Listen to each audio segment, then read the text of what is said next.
चित्तौड़गढ़ सहित जिलों को डार्क जोन से मुक्त कर किसानों व आमजन को दे राहत। विधायक कृपलानी। राजस्थान भू जल संरक्षण व प्राधिकरण विधेयक बिल पर बोले पूर्व मंत्री एवं विधायक।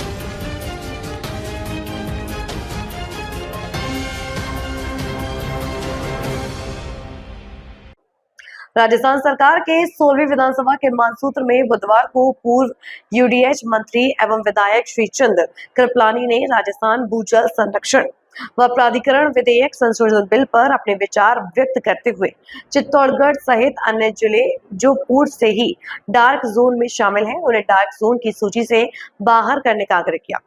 विधायक कृपलानी ने राजस्थान भू जल संरक्षण व प्राधिकरण विधेयक बिल पर बोलते हुए कहा कि पहले राजस्थान के कई क्षेत्रों में पानी की कमी थी, जिसके चलते राजस्थान के अन्य जिलों के साथ ही चित्तौड़गढ़ को भी डार्क जोन की सूची में शामिल किया गया था, जिसके कारण कृषि कार्यों एवं पेयजल आपूर्ति के लिए ट्यूबवेल खोदने की स्वीकृति नहीं मिलती है। लेकिन अब परिस्थितियां बदल गई हैं तथा किसानों को कृषि करने तथा आमजन को पेयजल उपलब्ध करवाने की दृष्टिगत रखते हुए ट्यूबवेल खोदने के लिए जिले को डार्क जोन की सूची से निकालना आवश्यक है। इसके साथ ही विधायक कृपलानी ने आरंभ में राजस्थान भू संरक्षण व प्राधिकरण विधेयक पर बोलते हुए कहा कि गत सत्र में प्रस्तुत विधेयक को प्रवर समिति में भेजने के पश्चात इसमें कुछ स्वागत योग्य बदलाव के साथ पास किया गया है।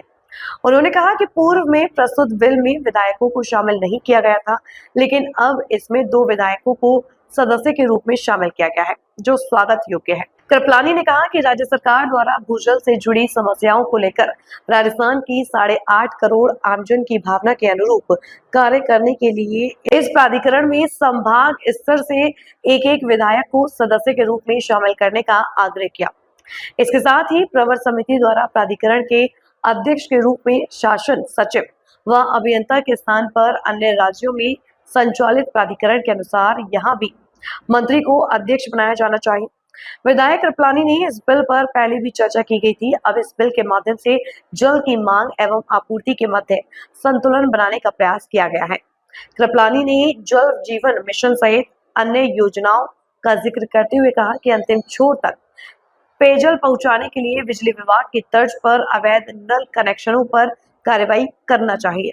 बोलने का मौका दिया। मुख्यमंत्री जी को भी धन्यवाद देता हूं कि आपने आज ये हालत कर दी कि विपक्ष को भागना पड़ा। कभी ये बुरके पहन के आ रहे हैं, कभी टोपियां पहन के आ रहे हैं। भगवान जाने कौन सी इवेंट कंपनी को इन्होंने बुक किया है। वो इवेंट कंपनी रोज नई नई चीज बता रही है इनको। अब कल कोई नहीं बिना छोड़ो, मैं नहीं कहूँगा। अध्यक्ष महोदय, आज जिस बिल पर हम चर्चा कर रहे हैं, ज़्यादा कुछ बोलने की जरूरत नहीं, क्योंकि इस बिल को पहले भी चर्चा हुई और प्रवर समिति में हमने इसको भेजा। लेकिन राजस्थान में जल की बहुत कमी है। जल की कमी वाला राज्य है, सबकी जानकारी में है। और जल की बढ़ती हुई मांग के साथ मांग और पूर्ति के बीच जो असंतुलन है, उसको जो दिनों दिन गहराता जा रहा है, उस बिल के माध्यम से उसको रोकने का प्रयास माननीय मंत्री महोदय ने किया। उसके लिए मैं उनको धन्यवाद देता हूं। अध्यक्ष महोदय, प्रदेश में विभिन्न क्षेत्रों में, चाहे कृषि हो, औद्योगिक हो, घरेलू हो, वाणिज्यिक इत्यादि के मध्य जल के लिए प्रतिस्पर्धा और प्रतियोगी मांगे हैं। लेकिन प्रदेश में अत्यधिक और अनावश्यक भू जल दोहन से भूमिगत जल की स्थिति भी संकटपूर्ण बन गई है। प्रदेश में जल संकट से सदन के पूरा सदन भलीभांति परिचित भी है और चिंतित भी है। अध्यक्ष महोदय, मैं आपके माध्यम से जो इस बिल में कई चीज़ें रखी गई, कहने को तो बहुत चीज़ें हैं, लेकिन मैं ज़्यादा लंबी चौड़ी बात नहीं करते हुए निवेदन करना चाहता हूँ कि प्रवर समिति द्वारा जो कुछ विशेष संशोधन इसमें किए गए हैं। प्राधिकरण के अध्यक्ष के पद हेतु शासन सचिव के साथ ही मुख्य अभियंता भूजल विभाग को ही मान्यता दी गई है। मेरा अध्यक्ष महोदय मानना है कि हिंदुस्तान के कई राज्यों में इस तरह के प्राधिकरण जहाँ बने हैं, वहाँ पर उस डिपार्टमेंट के मंत्री को अध्यक्ष बनाया गया है। और अगर उनको आप उसमें संशोधन करके बनाएंगे तो वो जनता की भावनाओं को, हर चीज़ को ज़्यादा समझते भी और ढंग से उसको काम भी कर पाएंगे। दूसरा अध्यक्ष महोदय, इसमें मैं आपको धन्यवाद भी देता हूँ मंत्री जी को कि आपने, क्योंकि गए बार जब बिल आया था उस बिल में विधायक शामिल नहीं थे इसमें सदस्य के रूप में, और आपने इस बार 2 विधायक रखे हैं, 2 हैं 3 हैं, 2 हैं। लेकिन मैं आपसे निवेदन करना चाह रहा हूँ कि 2 की जगह, क्योंकि राजस्थान 8.5 करोड़ की आबादी वाला क्षेत्र है और हाँ इतना बड़ा क्षेत्र है, तो मेरी आपसे हाथ जोड़ के इन सारे जिलों में तो नहीं हो सकते, लेकिन हर डिवीजन से एक विधायक उसमें होना चाहिए, इसका मेंबर हर डिवीजन से एक होगा, तो हर डिवीजन से आएगा, तो उसमें आपको भी काफ़ी चीज़ें उस डिवीजन की समस्याओं को सुनने में और उसमें हम आगे क्या कर सकते हैं वो आपके सामने जानकारी आएगी। हाँ, अलग अलग है विभाग की परिस्थितियाँ।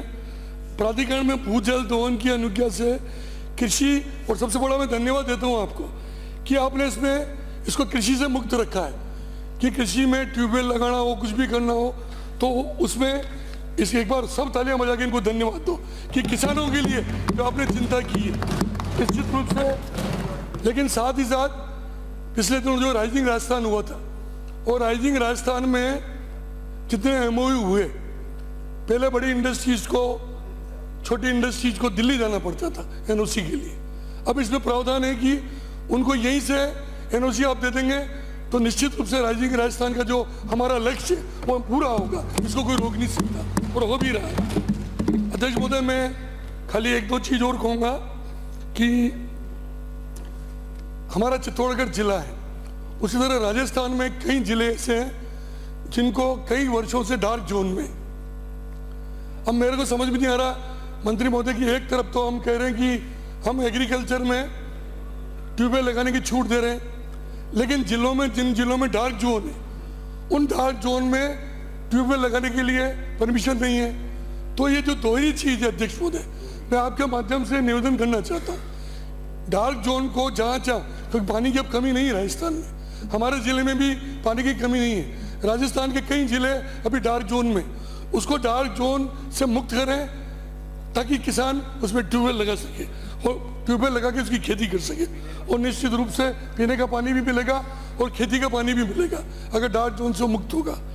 अध्यक्ष महोदय, ये बात इस बिल में नहीं है, लेकिन जल जीवन मिशन और अन्य जो स्कीमें हैं, योजनाएं जो आपके डिपार्टमेंट से चल रही है, मेरा इसमें निवेदन है कि इसमें जो अवैध कनेक्शन है, हमने देखा जब पानी पहुँचना चाहिए वो समय पर तो पानी पहुँच पाता, और रास्ते में उसके पाइप तोड़ के पानी, जिस तरह आपने बिजली विभाग में कर रखा है कि कोई अवैध कनेक्शन लेता है तो उसके खिलाफ ECR भरी जाती है, उसी तरह इसमें कोई कानून में संशोधन होना चाहिए कि जिन हजारों लाखों लोगों को पानी पहुंचना चाहिए, वो पानी पहुंचने के पहले ही उसमें खड्डे करके इंडस्ट्री वाले, छोटे मोटे और लोग जो चोरी करते हैं, उस पर भी रोक लगनी चाहिए। मैं इतनी बात कह के आपको बहुत बहुत धन्यवाद देता हूँ और इनके समर्थ।